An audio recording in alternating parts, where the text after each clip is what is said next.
beyond the pole on the other side of the South Pole from Middle America. An area as big as the United States that's never been seen by a human being. And that's beyond the pole on the other side of the South Pole from Middle America. And that's beyond the pole on the other side of the South Pole from Middle America. On the other side of the South Pole from Middle America. From Middle America. From Middle America. And I think it's quite astonishing that there should be an area as big as that unexplored.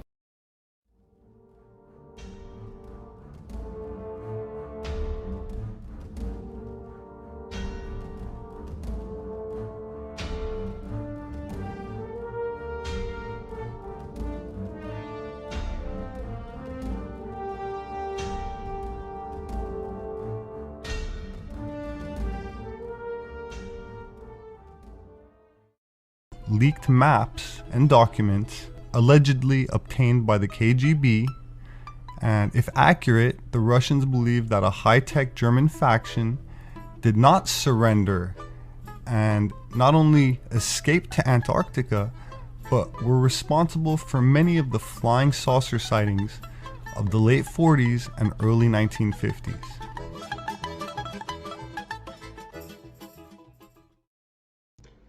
A lot of strange news of recent regarding Antarctica. Strange sightings, strange trips to this unknown land.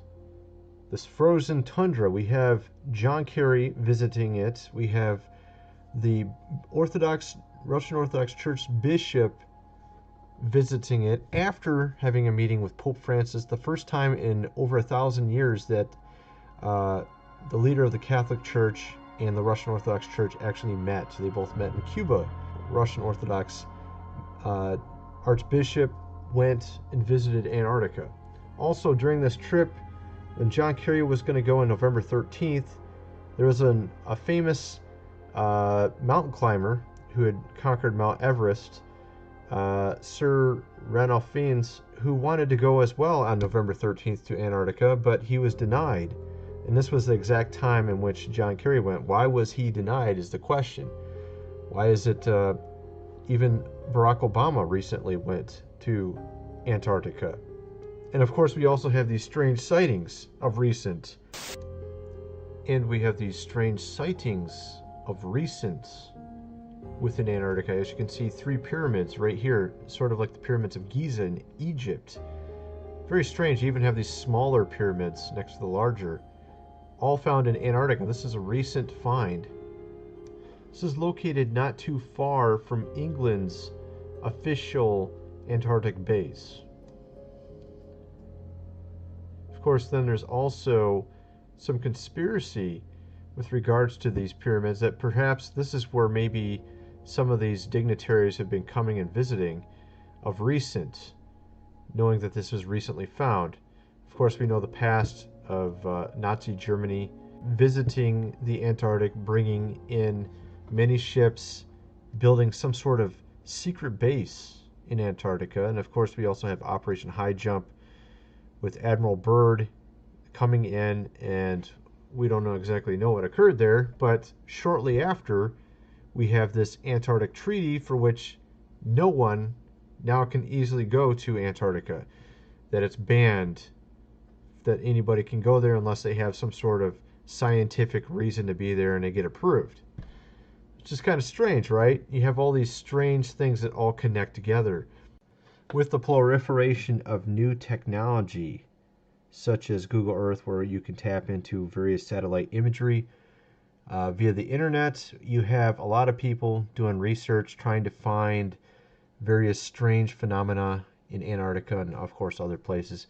Here you have this massive cavern. It appears to be just a cavern at first glance, but if you look at some of the other angles of the footage, you can clearly see that this is man-made, and this appears to be some sort of entrance to an underground base. I mean, really, this is not natural. There's no way you can look at this as being a natural formation. So this is one of many finds of recent with Antarctica, various underground base entrances. Here's another oddity here. It appears it could be some sort of entrance as well. It was broadcast in Russia, May 2006. And of course, there's other imagery, such as this one here, which appears to be potentially like 4 tanks and something crashing into the tundra. We don't exactly know what it is. Of course, it's an aerial photo. It's difficult to make it out at such a distance, but it would be very interesting if we could somehow get a closer look. And of course, recently WikiLeaks even had some revealed Antarctica pictures, 24 pictures. And you have to ask yourself, why would Julian Assange be releasing pictures of Antarctica? And of course, you have also all this controversy with these dignitaries recent visiting Antarctica right after the release of this new find of these pyramid structures in Antarctica, which I showed you earlier, that appear to be like in almost the same formation as the pyramids in Giza. It's very strange. And we're talking Antarctica here. Okay, we're talking Antarctica. Extremely cold. There's no way that any human in a standard working condition could do that. And of course, if you check into some of the mere costs of living in Antarctica, it's just insane. Okay, we're talking a gallon of gas in Antarctica costs $30. Okay, and there's some people I've read about their living in Antarctica and the costs associated with various things. Basically, everything costs 10 times as much there. So you can imagine just how much manpower it would take to build these pyramids. It's just insane, just to think about. And of course, there's this secret history of its past, to where if you look at some of these older ancient maps, it shows Antarctica as actually being far less covered with ice. So obviously this ice is more of a recent thing over the last so many thousand years. Perhaps in the ancient past, Antarctica wasn't covered by ice. And so it's really interesting to look into all this. And there's even some references in the book, I think it's the Book of Enoch, I can't remember which parts, where it talks about him going to the uttermost parts of the earth and it being a frozen tundra, and this is where he had entered into another dimension. I can't remember the passage offhand. I remember reading it and I thought it was very strange sounding.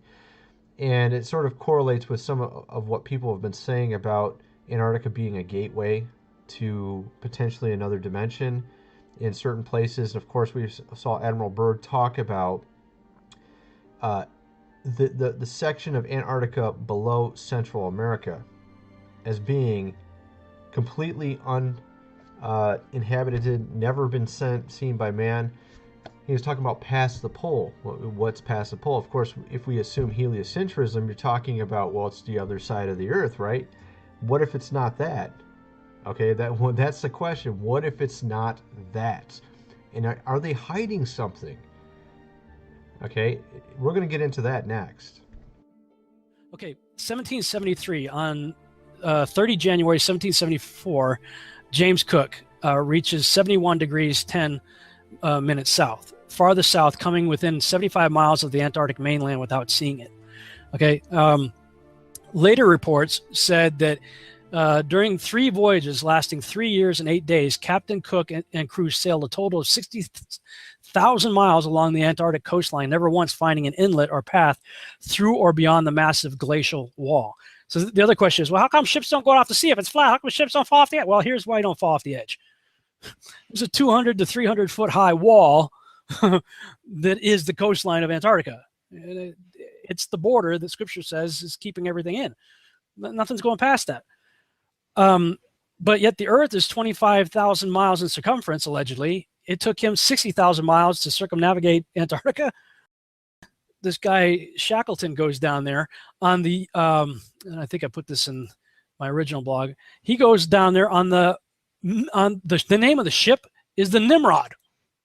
He goes down there on the Nimrod, and it's called the Nimrod Expedition. I'm like, seriously? Okay, Nimrod's goal was to reach into heaven, right? Yeah, the Nimrod expedition. So you can click on the link I got there and read all about the Nimrod expedition, British Antarctic expedition, otherwise known as the Nimrod expedition. And it was on the name of the ship was the Nimrod right here. Okay. Nimrod was trying to reach into heaven by going up. Could it be that these guys are trying to go out, try to find the ground floor? I don't know, but I mean, why do you? And this is what really got me is they did so in 1908. 1908. I'm like, really? 1908? Seriously? 1908 is when Nimrod was born, according to my other. Let me see what I put in here. This is one of my other blogs. Yeah. Okay. The 350 post-flood years of Noah's life. This is a chart I did last year, and the follow-up chart, the Nimrod-Abraham timeline. Nimrod was born in 1908 AM, or years since creation.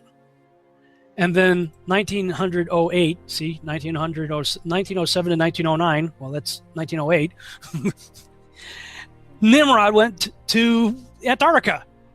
I'm like, I mean, you can't write this stuff. I mean, wow. Okay, so they go down there. A whole bunch of people are, from that point on, once they start finding ways to get through the ice to get there, more and more expeditions and better ships are built and used to get there. Then you get to Admiral Byrd. Now, Admiral Byrd goes down there several times, and one of the operations is called Operation High Jump. And you're like, oh, geez. Yeah, right. Operation High Jump. Operation High Jump. Really? Operation High Jump. I mean, because they went out there with aircraft carriers and airplanes and stuff, some real heavy equipment and stuff like that. Operation High Jump. So then he gets on TV, national TV, and he does this radio show where he talks about all of the natural resources down there. I mean, coal and uranium and stuff that fuel the world forever. It's wonderful. And you can go on YouTube and look up the Admiral Byrd news interview. I think it was on CBS. And it's wonderful, and all these nations are going down there. Russia and Japan, all these nations are going down there. Check it out. Well, then he goes down after that interview. They go down on the next mission, which I believe was called Operation Deep Freeze, and then all of a sudden everything changes. Everybody pulls out. They leave Antarctica, and all the nations that were down there doing whatever they were doing signed a treaty, the Antarctic Treaty, and I believe it was 1958 or somewhere thereabouts, saying nope. Nobody can stake a claim to Antarctica, and if you're going to go down there, you can only go down there for scientific reasons under carefully restricted guidance, but it's not a free-for-all. Nobody can just, hey, I'm going to go check out Antarctica and do a high jump on my own. No, can't do it. So wow. When I look at the nations that signed the Antarctic Treaty, and I look at the nations that are putting forward quote-unquote space videos of the Earth, they're the same people.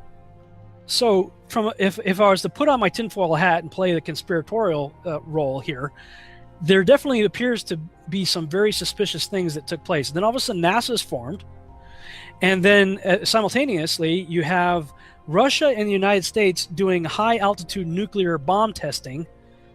They're blowing up nuclear bombs high up in the atmosphere, and they called it Operation Fishbowl.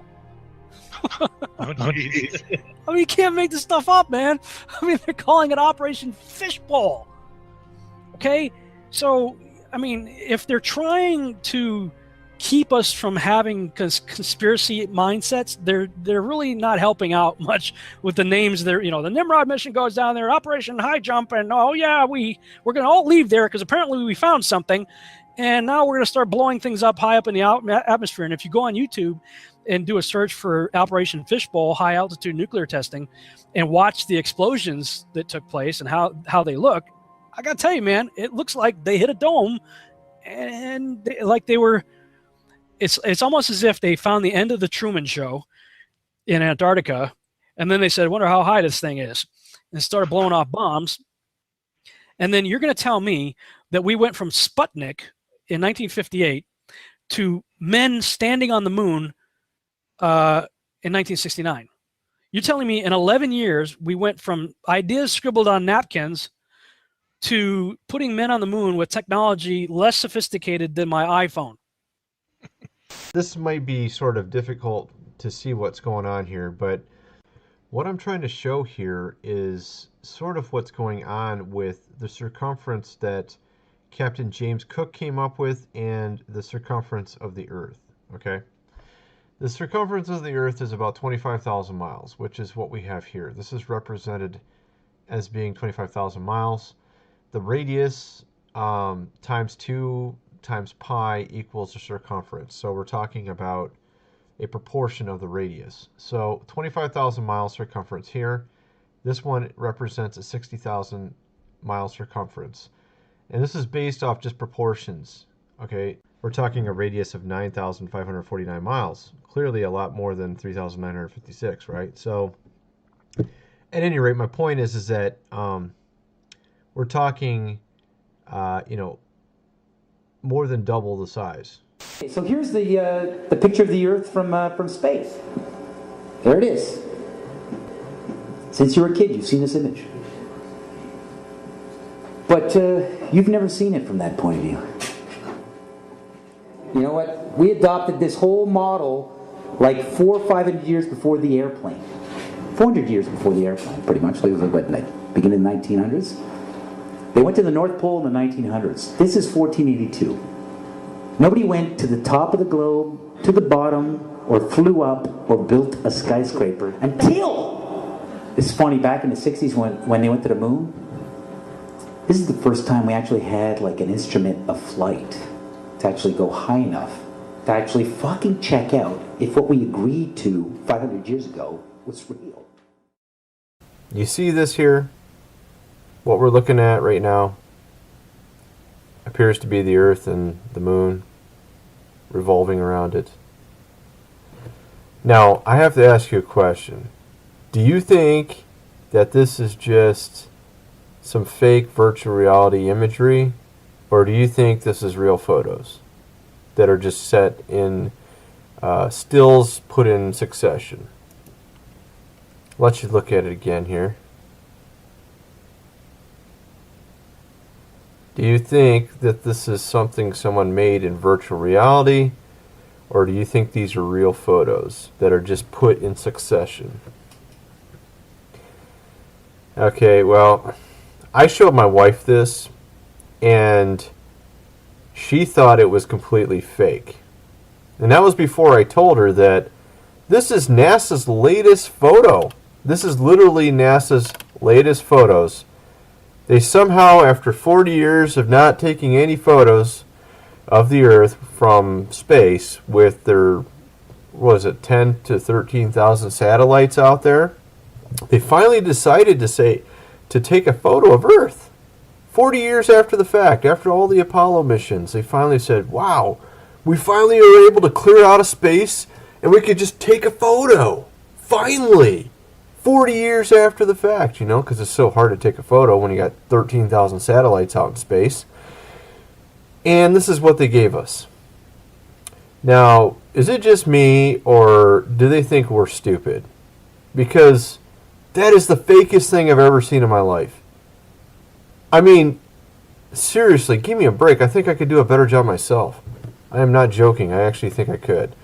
I actually have a background in ray tracing, and I also have a background in 3D design with CAE, computer-aided engineering, with ideas and Unigraphics and Pro-E, all these highly expensive and complex programs for modeling. And that's really a pathetic photo, fake photo. It really looks fake to me. Doesn't it look fake to you? This is not news. This is not an anniversary.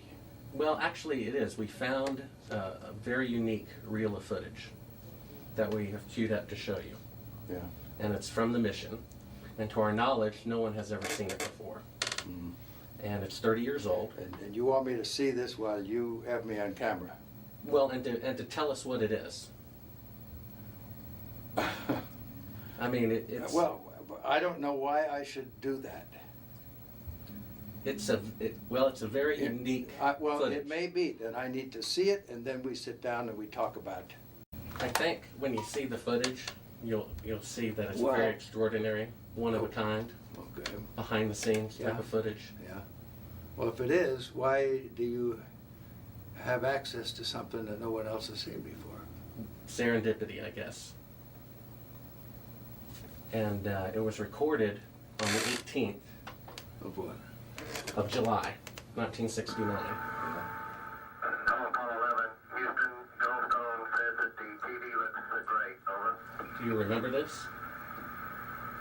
On the 18th? Sure. Okay,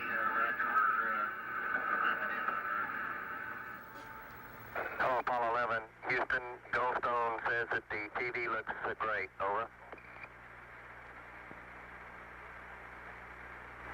Sure. Okay, Roger, Roger, Neil, we just wanted a narrative such that we can, when we get the playback, we can sort of correlate what we're seeing. Thank you very much. Well, we shut out the sun coming in some of the other windows into the spacecraft, so it's looking through the number one window, and there isn't any reflected light. We only have one window that has a view of the Earth, and it's filled up with the TV camera. South America becomes invisible just off beyond the terminator or inside the shadow. We can see the oceans with a definite blue cast, see white bands of major cloud formations across the Earth. Roger, the ATC's working real well. The F-22 looks good, over. Hello, Apollo 11, Houston, did you copy, over? Roger, you copied, Charlie. Roger, your transmissions the last couple of times have been about 2 by, over. Okay, how do you read me now? Right, you're 5 by now.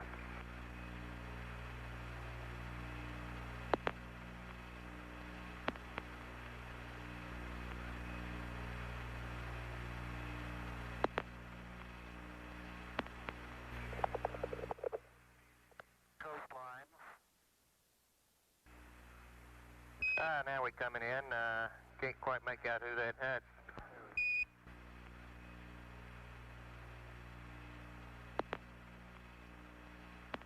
Discussing their deception What is your believed to be proposition? confidential. That we didn't go to the moon? I know for a fact that you Here did. they discuss that these I know for television a fact that you did transmissions not. were in fact You know not for a fact that we broadcast did live, not. as That's everyone correct, and believed. you'll see this They tape were proves first that. Okay, well, screened and I'm edited not interested for in playback later. satisfying your suppositions when there's all this evidence that we did. This proves, as you'll see, that you're using